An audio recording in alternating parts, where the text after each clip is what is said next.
If innovation could talk, it would bellow in protest at being corralled into a small pen and fed a measured diet of rationality and quantifiable outcomes.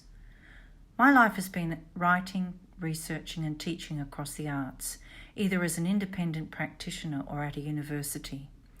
I've come to understand that the work of my peers, of my people, is seen by some as second tier, relegated to the wings because of the persistent myth that there are those of us out there doing real research, studying real degrees, going to real jobs, and then there are the artsy types whose work is akin to mere play.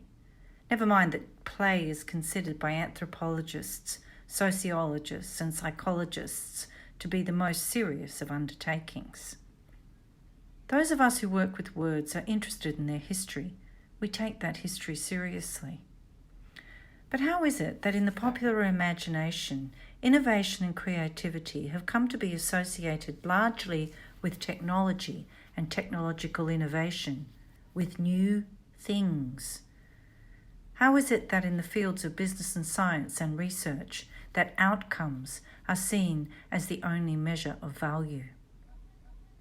It is only since World War I that innovation has come to be associated with business and research and aligned with ideas like efficiency, productivity, output.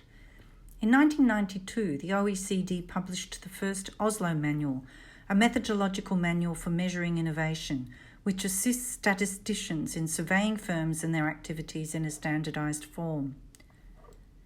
In the university, we are drowning in demands we measure our outcomes. With COVID-19, the arts are now asked to bend down in front of job ready.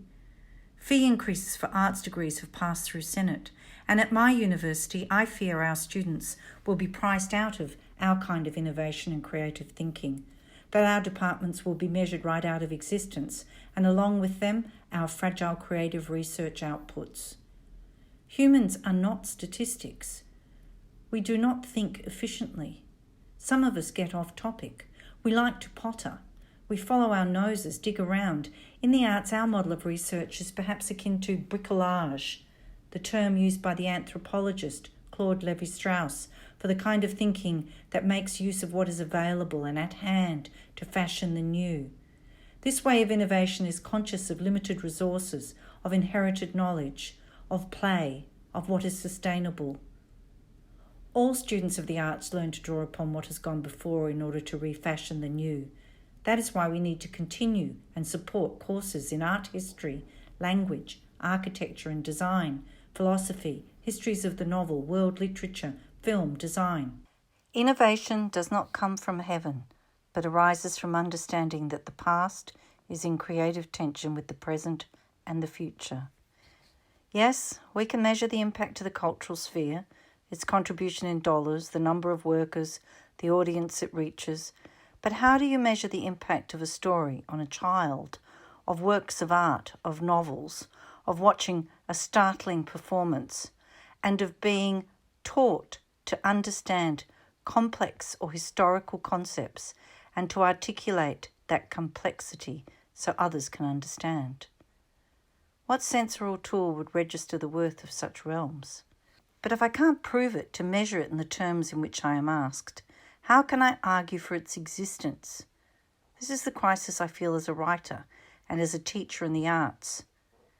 Our outcomes cannot be predicted. The market is fickle, and even with success, there is no guarantee of financial security. The alternative might be rational, but it is also inhuman, and to me, unthinkable.